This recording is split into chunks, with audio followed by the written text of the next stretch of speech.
The engine room of the luxury starliner Elysian Promise hummed with the steady rhythm of fusion drives as Chief Engineer Maris Kane pulled herself through the narrow maintenance shaft. Her shoulders ached from 12 hours of recalibration work. But the ship's 5,000 passengers would never notice the difference. That was her job, to keep the invisible systems running so seamlessly that the wealthy could enjoy their interstellar cruise without a moment's thought for the technology beneath their feet. Master Kane, I've prepared the thermal coupling diagnostics as requested. The soft, melodic voice floated up from below, and Maris suppressed a sigh. Lyria stood at the base of the shaft, her slender, blue-skinned figure perfectly still, hands clasped before her. The Zephyrian's large, almond-shaped eyes, dark as space itself, were fixed on Maris with that unsettling reverence that made the engineer's skin crawl. "Thanks, Lyria," Maris said, sliding down the ladder with practiced ease. Her boots hit the deck with a satisfying thud. "And I've told you a dozen times this week, just call me Maris or Kane. No master necessary." Lyria tilted her head, the feathery sensory tendrils along her scalp rippling in what Maris had learned was confusion. Consortium protocol dictates that Zephyrian service personnel address human supervisors by their rank preceded by master. "I would not wish to cause you administrative difficulties, Master Kane." Maris ran a hand through her short, graying hair, leaving it standing in all directions. "Nobody reports me for protocol violations down here. We're too busy keeping this oversized pleasure yacht from becoming a very expensive coffin." When the consortium had first integrated the Zephyrians into their fleet 3 years ago, Maris had been skeptical. The blue-skinned humanoids had approached human space with what the politicians called an eager servitude born of cultural reverence. The diplomatic corps claimed it was a natural extension of Zephyrian social structure, but Maris found the whole arrangement disturbing. Still, she couldn't deny that Lyria's assistance had made maintaining the Elysian Promise's complex systems significantly easier. "The diagnostics, Master." Lyria extended a data tablet, her movements fluid and graceful. Maris took it with a grunt, scanning the numbers quickly. "These readings are off. Did you recalibrate the sensors after yesterday's coolant flush?" "Yes, Master Kane. I followed procedure exactly as documented in Section 47.3 of the Technical Manual."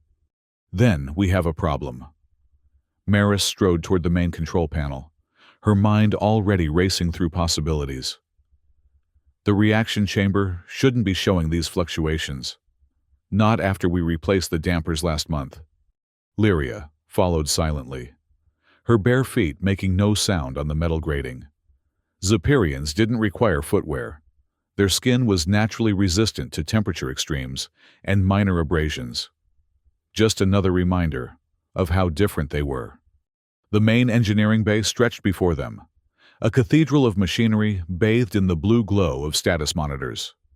Towering columns of coolant circulated around the central reactor housing, and diagnostic equipment blinked and chirped from every wall. Maris's domain, a place where she had always felt most at home, most in control. "Ari," Maris called out, "give me a full spectrum analysis of the reactor core, and compare with baseline from 72 hours ago." "Analyzing, Chief Engineer Kane," responded the ship's AI, its voice neutral and efficient. A holographic display materialized in front of Maris, showing a three-dimensional representation of the reactor's quantum state. "Variance detected," Ari continued. "Core temperature elevated by 0.37 degrees. Neutron flux pattern shows asymmetry in quadrant 4. Recommendation manual inspection of stabilizer coils." Maris frowned. "That doesn't make sense. We just replaced those." "Perhaps a manufacturing defect," Master Lyria suggested, her voice quiet but clear. "Maybe." Maris turned to face her assistant. "Or maybe someone made a mistake during installation." Lyria's expression remained impassive, but Maris caught the slight droop of her sensory tendrils. She'd been on shift during the replacement operation. Maris immediately regretted the implication. Could be any number of things, she added quickly. Let's not jump to conclusions. Ari, who else is available in engineering right now? Lieutenant Reese is completing inventory in Storage Bay 3. All other engineering personnel are off duty or assigned to routine maintenance in other sections. Maris nodded. Keep him there. This requires a delicate touch, and Reese is about as delicate as a cargo hauler. She turned to Lyria. Looks like it's just you and me for this one. We'll need to take the reactor down to minimal output and inspect those coils directly. A full reduction will require authorization from the bridge, Master Kane. Not if we do it incrementally, Maris replied with a hint of mischief. Regulation 15.9 allows the chief engineer to conduct graduated power reductions for diagnostic purposes without prior bridge approval, provided passenger systems remain unaffected.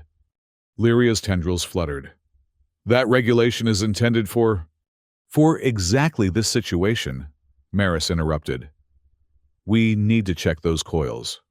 And I don't want to spend 3 hours filling out requisition forms and explaining technical details to a bridge officer who thinks a quantum resonator is some kind of musical instrument.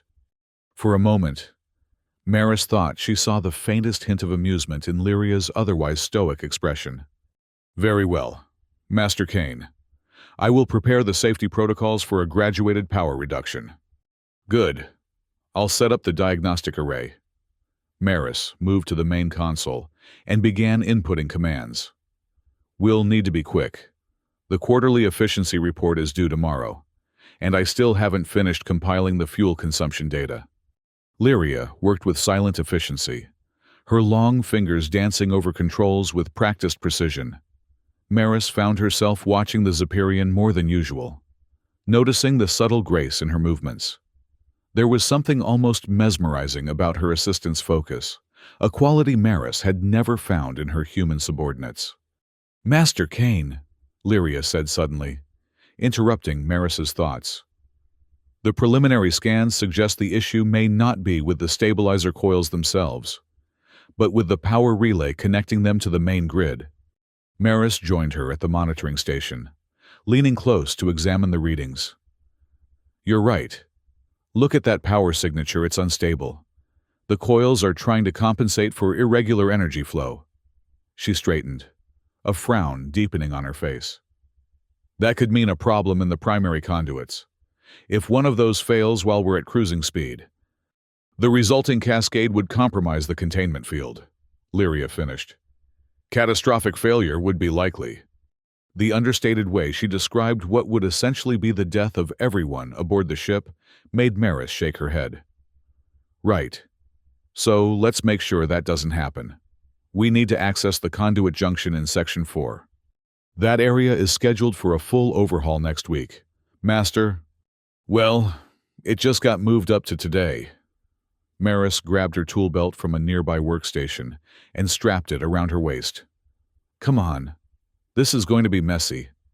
The conduit junction was located in a cramped maintenance corridor that ran alongside the main reactor housing. The space was barely wide enough for one person, forcing Maris to lead the way with Lyria following close behind. The heat was intense here, despite the cooling systems working at full capacity. Hand me the phase scanner, Maris said, reaching back without looking. Lyria placed the tool in her palm with perfect timing. That was another thing Maris had come to appreciate about the Zephyrian. She always seemed to anticipate what would be needed next, rarely requiring specific instructions once she understood the task at hand. The scanner hummed as Maris swept it along the conduit housing. There's our problem. She pointed to a section of the display where the energy pattern showed distinct irregularities. The primary conduit is degrading from the inside. Probably microscopic stress fractures from the last time we pushed the engines beyond recommended limits. During the asteroid field deviation 3 months ago, Lyria noted. Exactly. Maris wiped sweat from her brow with her sleeve. We need to replace this entire section before it fails completely. Ari, what's our status on replacement conduits? Inventory shows 3 Class A power conduits in Storage Bay 3. The AI responded promptly. Good. Lyria, go find Lieutenant Reese and have him bring one of those conduits here. Tell him it's priority 1. Yes, Master Kane. Lyria turned to leave, but Maris caught her arm. And Lyria, for the last time, just call me Maris, or Kane. Anything but Master. She hadn't meant to snap, but the stress of the situation and the persistent formality were wearing on her nerves. Something unexpected happened then. As Lyria looked up at Maris, her normally dark eyes flickered with a faint internal light, a subtle glow that pulsed once, twice, then faded. Lyria began, but was interrupted by a sudden alarm from the monitoring system. Warning, Ari announced, its voice now carrying a note of urgency. Reactor coupling destabilizing. Power fluctuation detected in primary systems. Maris released Lyria's arm and turned back to the conduit. That shouldn't be happening. We haven't even touched the coupling yet. She checked the scanner again, eyes widening at what she saw. The degradation is accelerating. The whole conduit could blow any minute. As if in response to her words, the ship shuddered slightly beneath their feet. The lights in the corridor flickered, dimmed, then brightened again. RE status report, Maris shouted. Multiple systems affected. Reactor coupling efficiency dropped to 73%. Drive stabilizers compensating, but approaching safety limits. Maris swore under her breath. We need to shut down the affected conduit and reroute power through the secondaries. The secondaries are not rated for full power transmission. Master, Lyria said, still standing where Maris had stopped her. They don't need to be. We just need them to hold long enough for us to replace this section. Maris was already pulling tools from her belt, preparing for the dangerous task of manually disconnecting a live power conduit. Get Reese. Now. This time, Lyria obeyed without comment, disappearing down the corridor with surprising speed. Maris turned her full attention to the failing conduit, using a plasma cutter to carefully open the protective casing. The metal was hot enough to blister unprotected skin, but her insulated gloves provided adequate protection. Ari, begin power reduction to affected conduit, 20% intervals. Reroute through secondaries as capacity becomes available. Acknowledged, Chief Engineer. Beginning power reduction. The hum of energy flowing through the conduit changed pitch, dropping in intensity as the AI diverted power to other pathways. Maris worked quickly, disconnecting safety interlocks and preparing for the final separation of the damaged component. Chief Engineer Kane, Ari interrupted. Secondary conduits are now carrying 30% of standard load. Caution temperature increasing in secondary systems. Keep going, Maris ordered, sweat now dripping freely down her face. We need at least 60% reduction before I can safely disconnect this thing. Minutes stretched like hours as Maris waited for the power levels to drop sufficiently. The ship continued to tremble occasionally, each vibration a reminder of the precarious situation. Where was Lyria with Reese and that replacement conduit? Finally, Ari announced, power reduction at 65%. Secondary systems at maximum safe capacity. Maris took a deep breath. Here goes nothing. She carefully engaged the final separation sequence, disconnecting the damaged conduit from its power source. For a moment, everything seemed fine. Then a spark jumped from the connection point to her gloved hand. Pain lanced up her arm as the energy discharge found a path through her body to the metal floor grating. Maris fell backward, momentarily stunned, as emergency systems activated around her. Fire suppression foam sprayed from ceiling nozzles, coating everything in sight with flame-retardant material. Chief Engineer Kane, medical alert, Ari stated. Biometric sensors indicate electrical shock. Security and medical personnel have been notified. Maris struggled to sit up, her muscles still spasming from the shock. Cancel medical alert, she managed to say. I'm fine. Just a little jolt. The last thing she needed was a medical team getting in the way of the repairs. Medical alert canceled. Caution, reactor stability continues to deteriorate. That didn't make sense. With the damaged conduit disconnected, the situation should be stabilizing, not getting worse. Unless... Ari, full scan of the reactor coupling. Look for any sign of sabotage or intentional tampering. Before the AI could respond, footsteps echoed in the corridor. Lyria appeared, followed by Lieutenant Reese, struggling with the weight of the replacement conduit. "Chief," Reese exclaimed, taking in Maris's foam-covered form and the emergency lights flashing throughout the corridor. "What the hell happened?" "Power surge when I disconnected the conduit," Maris explained, getting to her feet. "But something's wrong. The reactor's still destabilizing." Reese set down the replacement part and moved to help her, but Maris waved him off. "I'm fine. Help me get this new conduit installed before we lose containment." Lyria stepped forward. "Master Kane, you are injured. Protocol dictates." "Forget protocol," Maris snapped, her patience finally exhausted. "And stop calling me master for the last time. I'm not your master. I'm your colleague. And right now, we need to save this ship." The corridor fell silent except for the continued alarms and the hum of the reactor beyond the walls. Reese looked uncomfortable, his gaze shifting between Maris and Lyria. But Maris's attention was fixed entirely on the Zephyrian, whose eyes had begun to glow. It wasn't the subtle flicker Maris had glimpsed earlier. This was a definite illumination, a soft blue light that seemed to emanate from within Lyria's eyes, casting strange shadows across her face. As the glow intensified, the ship's alarms suddenly changed pitch, becoming more urgent. "Warning," Ari announced.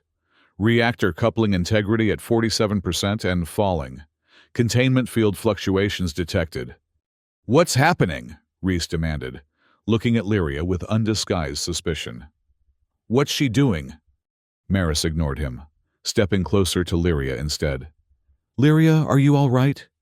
The Zephyrian's expression was one of confusion, and what Maris could only interpret as fear. "I cannot control it," she whispered. "The awakening should not happen this way." "What awakening? What are you talking about?" Before Lyria could answer, another violent shudder ran through the ship, nearly knocking them all off their feet. The lights went out completely for several seconds before emergency systems engaged, bathing the corridor in dim red illumination. "Critical alert," Ares stated, its voice now pitched to maximum urgency. "Reactor containment failing. Evacuation protocols initiated in all passenger sections." "No." Maris turned back to the open conduit housing. "We can still fix this. Reese, help me install the replacement. Lyria." She hesitated, unsure what to do about the glowing-eyed Zephyrian. "I believe I can help," Lyria said, her voice strangely resonant. "But you must trust me, Ma Kane." The deliberate use of her surname without the title caught Maris's attention more than anything else could have. She nodded slowly. "What do you need?" "Direct access to the reactor coupling controls." Reese immediately protested. "Chief, you can't be serious. Look at her, something's wrong. For all we know, she caused this in the first place." "We don't have time for suspicion." "Lieutenant," Maris replied firmly, "if the containment field fails, we all die, along with 5,000 passengers. I'm willing to try anything at this point." She turned back to Lyria. "The main control junction is 2 sections back. Follow me." Leaving Reese to continue work on the conduit replacement, Maris led Lyria back through the narrow corridors toward the reactor control center. The Zephyrian's eyes continued to glow, casting eerie blue light ahead of them as they moved. "What's happening to you?" Maris asked as they hurried along. "It is complicated," Lyria replied. "My people were not always as you see us now. Before we joined the consortium, before we even reached the stars, we had a different relationship with energy. Our ancestors could sense it, channel it. Those abilities were discouraged when we entered service." "Discouraged how?" "Genetic modification, cultural re-education. Lyria's voice held no accusation, only a statement of fact. It was believed our natural abilities would interfere with ship systems. That appears to be correct. They reached the control junction, a small room dominated by holographic displays and manual override controls. The emergency lighting cast everything in shades of red, except for the blue glow emanating from Lyria's eyes. "Ari, give me reactor status," Maris ordered. "Containment field at 31% efficiency. Estimated time to critical failure 7 minutes, 42 seconds. Maris turned to Lyria. "Whatever you're going to do it fast." The Zephyrian approached the main control interface, placing her hands on the activation panel. As her fingers touched the surface, the blue glow spread from her eyes, flowing down her neck and along her arms, like luminescent veins beneath her skin. "What I am about to attempt has not been done for generations," Lyria said softly. "In our oldest stories, my ancestors bonded with great star beasts creatures that lived within the hearts of suns. They learned to channel stellar energy through their bodies, to communicate with the forces that humans now control through machinery." The control panel beneath Lyria's hands began to glow with the same blue light. Interfaces flickering between standard displays and strange patterns Maris had never seen before. "Anomalous energy signature detected in control systems," Ari reported. "Unable to classify." "Is it helping?" Maris asked urgently. "Containment field stability. Increasing. Current efficiency 39%. 42%. Continuing to rise." Relief flooded through Maris. But it was short-lived. The door to the control room slid open, revealing Commander Harkov, the ship's security chief. His hand rested on the pulse pistol at his hip, and his cold gray eyes took in the scene with obvious disgust. "Step away from the controls, alien," he ordered, drawing his weapon and aiming it directly at Lyria. "Commander, stand down." Maris moved between Harkov and Lyria. "She's saving the ship." "She's sabotaging it," Harkov countered. "We detected her energy signature interfering with ship systems. Did you think we wouldn't notice?" "This is exactly why these creatures can't be trusted with sensitive technology." Maris stood her ground. The ship was already failing before she intervened. Something's wrong with the reactor coupling something that shouldn't be wrong so soon after our last maintenance cycle. "Reactor containment at 58% and rising," Ari reported. Harkov's expression darkened. "Last chance. Chief Engineer. Step aside or be charged with aiding an act of sabotage." "You want to talk about sabotage?" Maris didn't move. "The damaged conduit I found, it wasn't worn out from use. The degradation pattern was too uniform, too systematic. Someone deliberately weakened it, probably using a focused energy tool that wouldn't trigger the security sensors." "That's a serious accusation, Kane." "Is it you arrived awfully quickly for someone who should have been on the bridge during an emergency? Almost like you knew exactly where to go." Maris narrowed her eyes. "What's your game?" Harkov, trying to frame the Zephyrians, create an incident to justify removing them from consortium ships. The security chief's finger tightened on the trigger of his weapon. "You've spent too much time in the reactor core, Kane. Radiation has clearly affected your judgment." Behind Maris, Lyria's glow intensified, now illuminating the entire control room with pulsating blue light. The ship's trembling subsided, systems beginning to stabilize as the Zephyrian channeled her mysterious energy into the failing reactor coupling. "Containment field at 72% and rising," Ari announced. "Critical failure no longer imminent." "You see," Maris gestured toward the status displays. "She's fixing what you broke."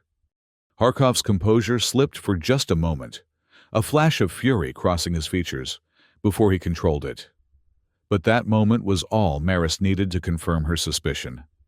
"You really did sabotage my ship," she said, anger building in her voice. "Why, what could possibly be worth risking 5,000 lives?" "Your ship," Harkov laughed coldly. "This vessel belongs to the consortium. Chief Engineer. And sometimes sacrifices must be made to protect the greater good. The integration experiment has failed. These aliens are dangerous, their abilities unpredictable. Today's incident will prove that conclusively. Except it won't, because we're going to stop the sabotage and save the ship. Maris took a step toward him. Lower your weapon, Commander. That's an order. You don't outrank me, Kane. No, but I speak for the ship. The voice came from all around them as Ari intervened. Security override protocol engaged.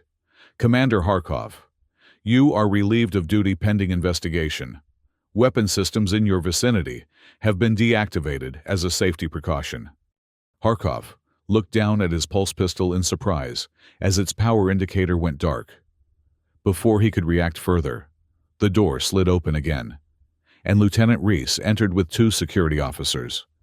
Lieutenant Reese contacted me with his suspicions after discovering evidence of deliberate tampering in the replacement conduit installation. Ari explained. Security footage of the engineering bay has been reviewed, showing Commander Harkov accessing restricted areas during off-duty hours. Reese stepped forward, looking somewhat sheepish. Sorry for doubting your assistant, Chief. When I finished installing that conduit and things still weren't right, I took a closer look.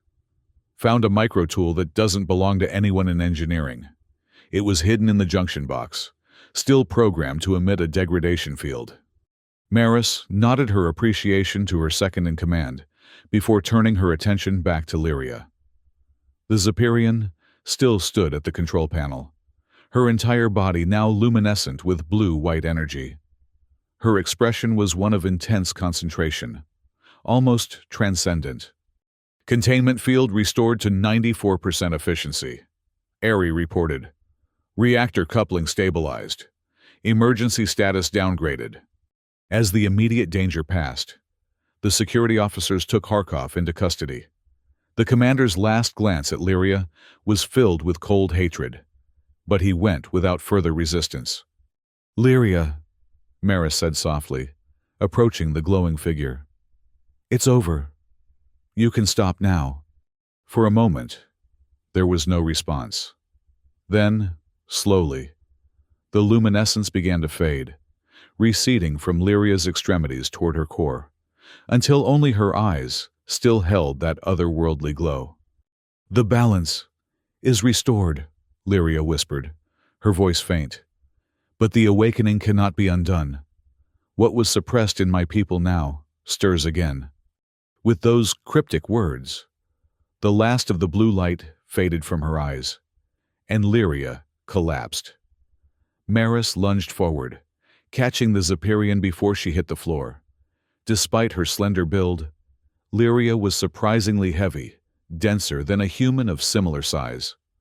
Ari, medical emergency in reactor control, Maris called out, cradling Lyria's unconscious form. And I mean it this time. Medical team dispatched, the AI confirmed. Estimated arrival 2 minutes. Maris gently lowered Lyria to the floor, making her as comfortable as possible. Reese approached cautiously, eyeing the Zephyrian with newfound respect. What did she do? He asked. I've never seen anything like that. I'm not entirely sure, Maris admitted. But I think we just witnessed something the consortium has been trying to prevent, or at least control, since the Zephyrians joined us. Some kind of psychic ability. Maybe. Or maybe it's something we don't have a name for yet. Maris checked Lyria's pulse, relieved to find it strong and steady. What matters is, she saved all our lives, at considerable risk to herself. When the medical team arrived, Maris insisted on accompanying them to the infirmary, despite protests that she should remain in engineering to oversee the final stabilization of the reactor systems. She left Reese in charge, confident in his ability to handle the situation now that the immediate crisis had passed. The infirmary was busier than usual, with several crew members being treated for minor injuries sustained during the ship's violent shuddering. Dr. Fen Wong, the chief medical officer, met Maris at the entrance. His expression grave as he directed the team carrying Lyria to a diagnostic bed. "What happened to her?" he asked, already running a scanner over the Zephyrian's still form. "She channeled some kind of energy to stabilize the reactor," Maris explained, aware of how inadequate her description was. Her eyes, and then her whole body started glowing blue. She said something about her ancestors and star beasts, and about an awakening that couldn't be undone. Dr. Wong raised an eyebrow. "That's not very scientific, Chief Engineer." "Neither was what I saw her do," Maris retorted. "Just help her, Doctor. Protocol says Zephyrian crew should receive treatment after all human personnel. But I'm overriding that. She's priority one." "That's not your call to make," Dr. Wong began, but Maris cut him off. "She saved 5,000 lives today, mine included, twice. So yes, it is my call, and I just made it. Help her now, or I'll find someone who will." The doctor held her gaze for a moment, then nodded. "Very well, but this will go in my report. Put it right at the top in bold letters. I don't care." Maris moved to Lyria's bedside, watching as the medical team connected monitoring devices and administered treatment. "Will she be all right?" Dr. Wong studied the readings on his diagnostic screen. "Her physiology is changing. Nothing in our Zephyrian medical database matches what I'm seeing. It's almost as if her cellular structure is reorganizing itself." He looked up at Maris with concern. "Whatever she did, it's triggered some kind of metamorphosis." "Is it killing her?" "I don't think so. Her vital signs are stable, even strong. But she's in a deep state similar to hibernation. It could be minutes, hours, or days before she regains consciousness." Maris nodded, relieved that Lyria's life wasn't in immediate danger. "Keep me updated on any change in her condition. I need to check on my engine room." As she turned to leave, Dr. Wong called after her. "Chief Engineer, what exactly happened down there? The emergency alerts mentioned reactor containment failure, but then everything stabilized. The captain's demanding answers." "Tell him he'll get my full report once I've assessed the damage," Maris replied without stopping. "And tell him we need to have a serious conversation about Commander Harkov and consortium security protocols." The walk back to engineering gave Maris time to collect her thoughts. The events of the past hour had shaken her understanding of the Zephyrians, and of Lyria specifically. How much of her assistant's deferential behavior had been genuine, and how much had been a careful mask hiding abilities the consortium had tried to suppress. Engineering was a flurry of activity when she arrived.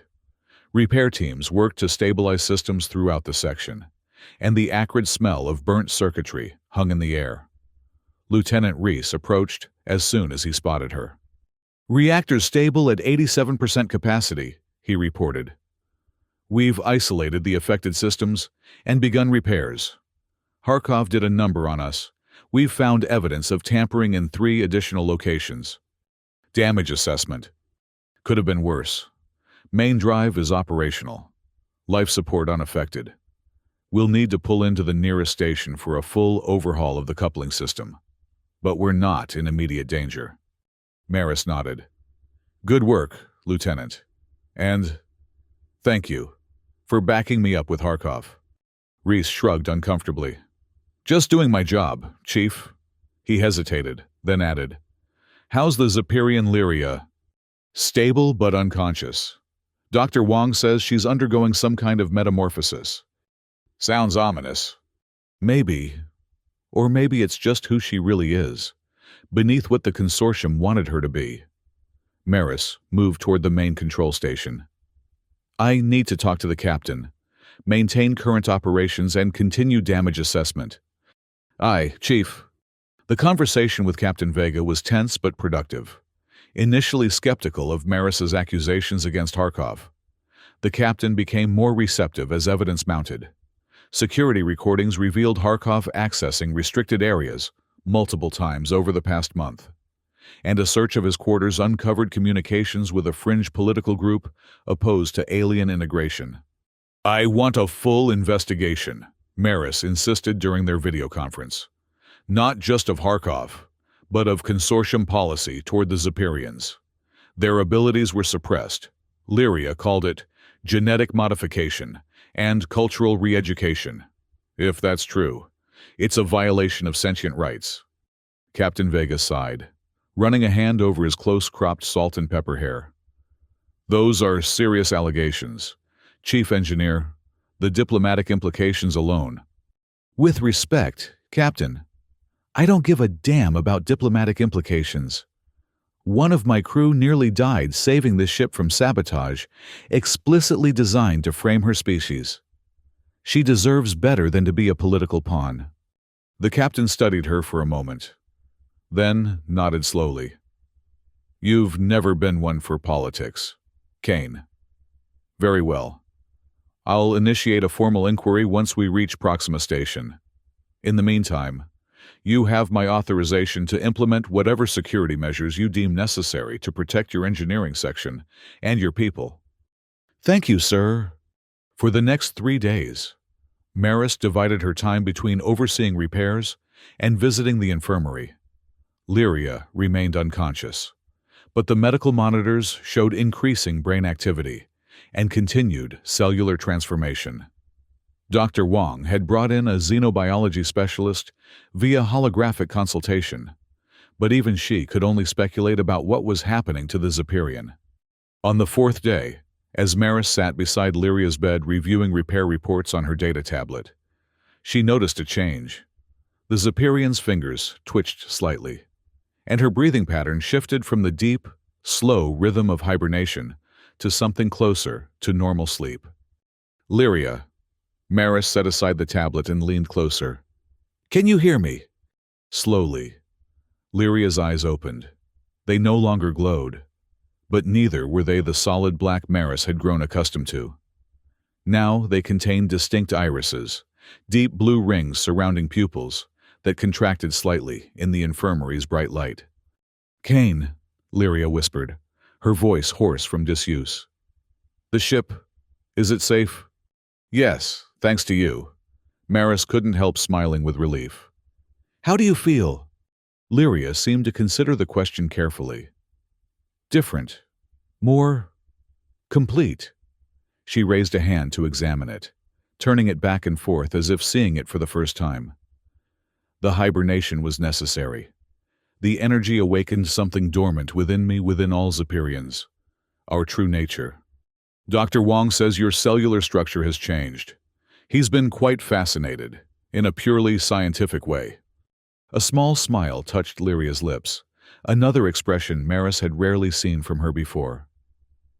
I imagine he would be. Our bodies were modified before we joined the consortium. What you see now is closer to our original form. And the glowing bioluminescence, a natural ability of my species, tied to our capacity to sense and channel energy. Lyria's expression became more serious. I should not have been able to access those abilities. The genetic blocks were supposed to be permanent. What changed? You did. Lyria met Maris's gaze directly, with none of the deferential avoidance she had shown before. When you insisted I stop calling you master, when you demanded I recognize you as a colleague rather than a superior, it created a dissonance. The cultural conditioning conflicted with the reality before me. That conflict, combined with the emergency situation, somehow broke through the genetic blocks. Maris sat back, processing this information. Are you saying my bad temper triggered a species-wide metamorphosis? Not exactly. Lyria's smile widened slightly. But your refusal to accept the artificial hierarchy imposed between us created a crack in the foundation of my conditioning. The rest evolved naturally from there. Before Maris could respond, the infirmary door slid open, and Dr. Wong entered, accompanied by Captain Vega and a consortium official Maris didn't recognize. The doctor stopped short when he saw Lyria awake and conversing. This is unexpected, he said, moving quickly to check the monitoring equipment. Her neural patterns have stabilized, but they're entirely different from our baseline readings. The consortium official, a stern-looking woman with the insignia of diplomatic services on her uniform, stepped forward. This incident must be contained immediately. The implications for the integration program are exactly what we need to discuss, Captain Vega interrupted smoothly. But first, I believe proper introductions are in order. He nodded to Lyria. I'm Captain Ramon Vega, on behalf of the Elysian Promise and all her passengers. I extend my sincere gratitude for your actions during the recent emergency. Lyria inclined her head slightly. Thank you, Captain. I only did what was necessary to preserve the ship and those aboard. Nevertheless, your intervention saved many lives. The captain turned to the official. Ambassador Keller, I believe you have questions for Ms. Sesh. The use of the honorific wasn't lost on Maris. Until now, Zephyrians had been referred to only by their given names. Another subtle reinforcement of their subordinate status.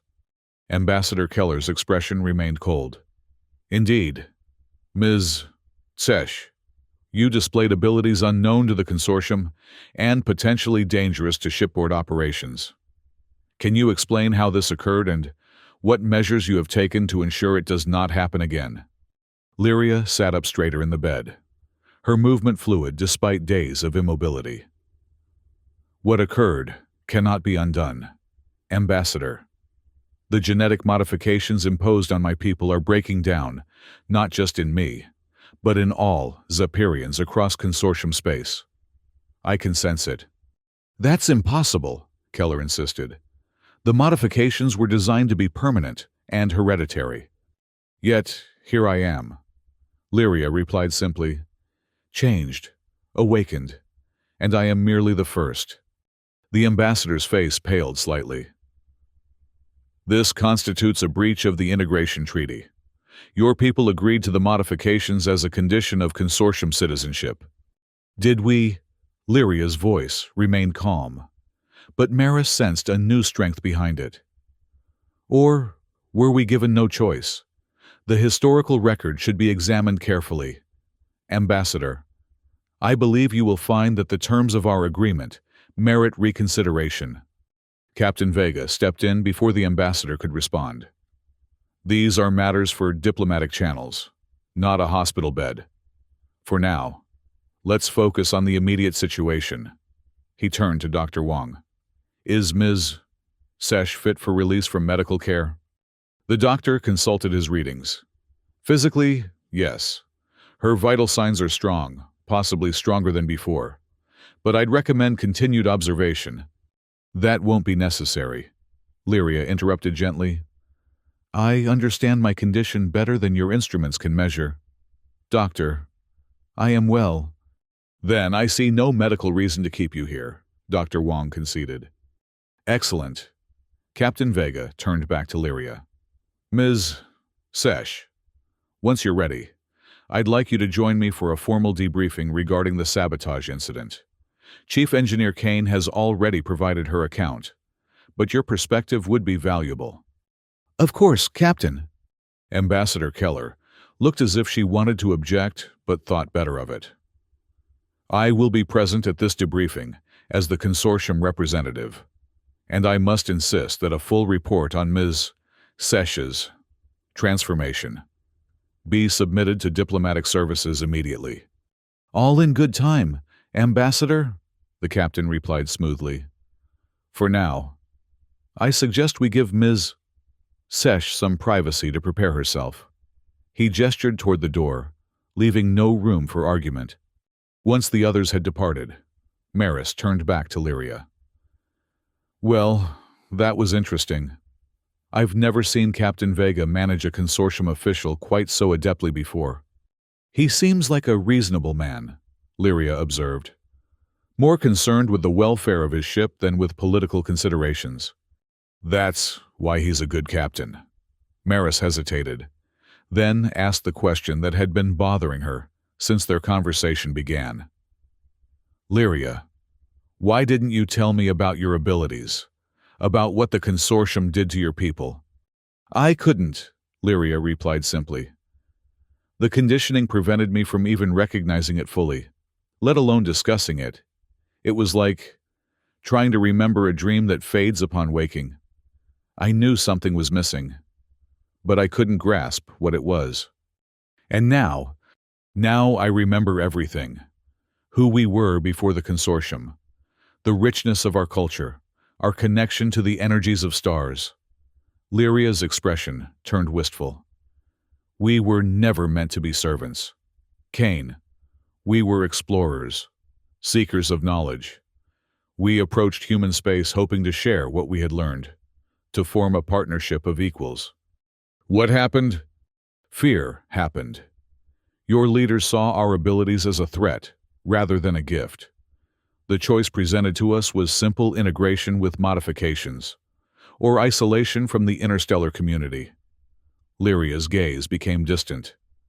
Our elders chose what they believed would preserve our future, hoping that someday, understanding would replace fear. Maris felt a profound sadness at this revelation. I'm sorry.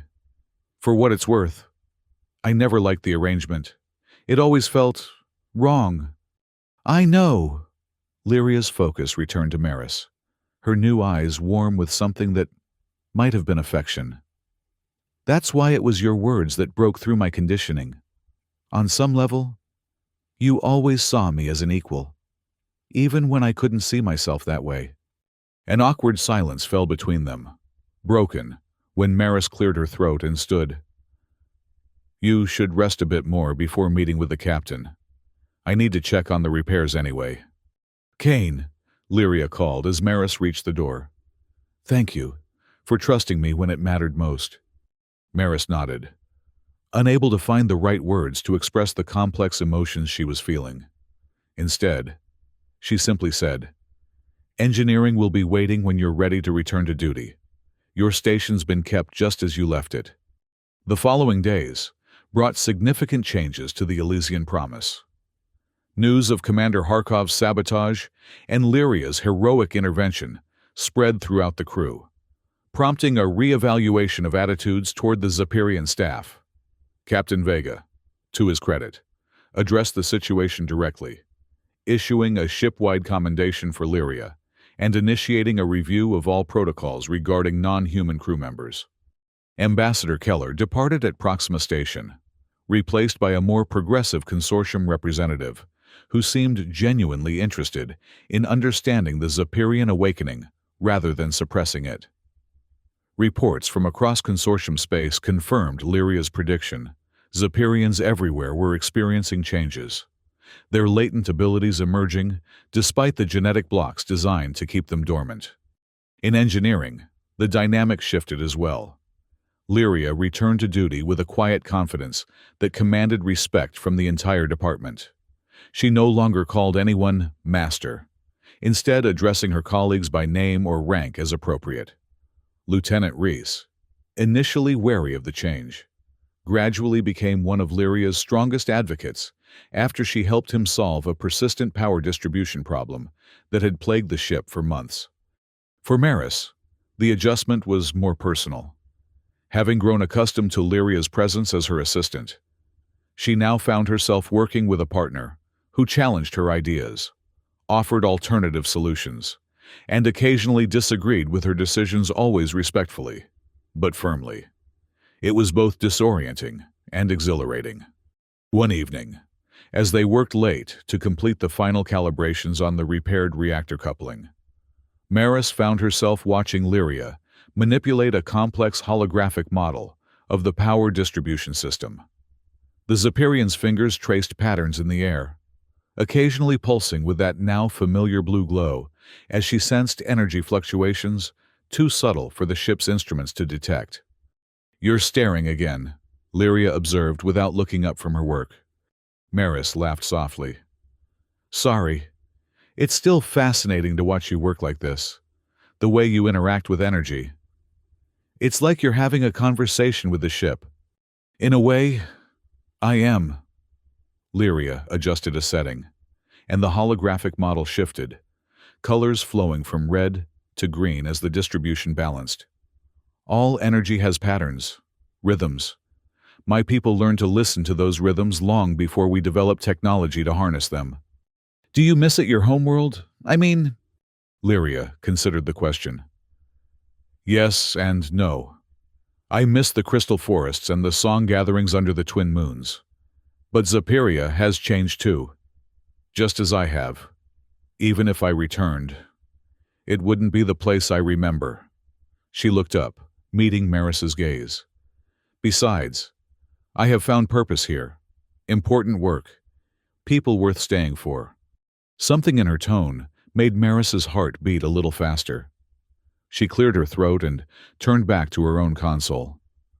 Well, the ship would certainly fall apart without you, especially now that I've gotten used to having someone who can literally see energy flows. Is that the only reason you value my presence? Lyria asked, a hint of teasing in her voice. Maris hesitated, unaccustomed to this more direct form of communication between them. No, she admitted finally. Not the only reason. Before the conversation could continue, Ari interrupted. Chief Engineer Kane, incoming transmission from Captain Vega. Priority 2. Put him through, Maris replied, grateful for the distraction. The captain's image appeared on the nearest display screen. Chief Engineer, Ms. Sesh. I've just received word from Consortium headquarters. The Governing Council has called an emergency session to address what they're now referring to as the Zapirian evolutionary event. That sounds ominously bureaucratic, Maris commented. Indeed. They've requested that Ms. Sesh appear before the Council as a representative of her people, given her role as the first documented case of the awakening. Lyria's expression remained composed, but Maris noticed her sensory tendrils rippling with what she now recognized as concern. When would this appearance take place, Captain? As soon as possible. We've been ordered to divert to Earth instead of continuing our planned route. We'll arrive in approximately 2 weeks. I see. Lyria glanced at Maris briefly, before addressing the captain again. And what is the purpose of this appearance? Am I to be studied, questioned, put on trial? Captain Vega's expression softened slightly. None of those. I hope. The official request describes it as a consultation regarding the future of human-Zapirian relations. Ambassador Chen assured me you would be treated with full diplomatic courtesy. That's something, at least, Maris muttered.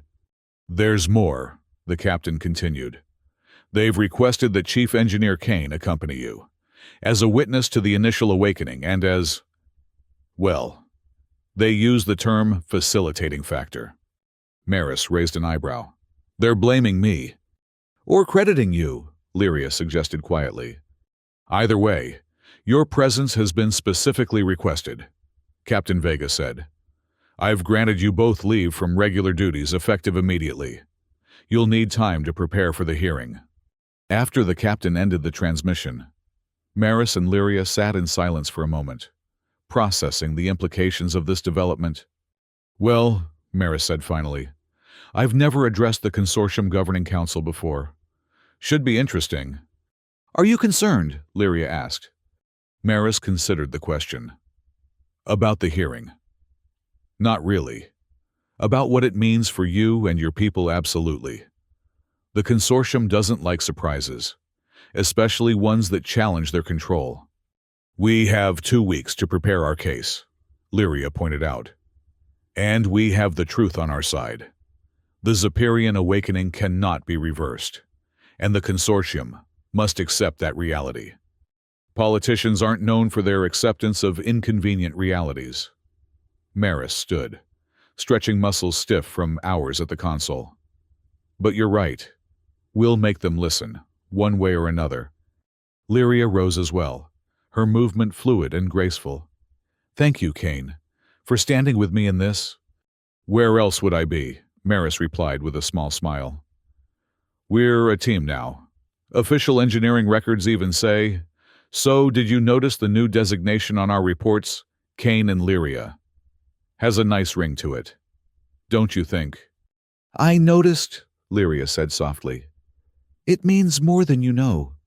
As they left engineering together, the ship hummed around them with renewed energy, systems running more smoothly than they had in months. Ahead lay uncertainty, a confrontation with the powers that had sought to control Lyria's people, a potential rewriting of interstellar relations.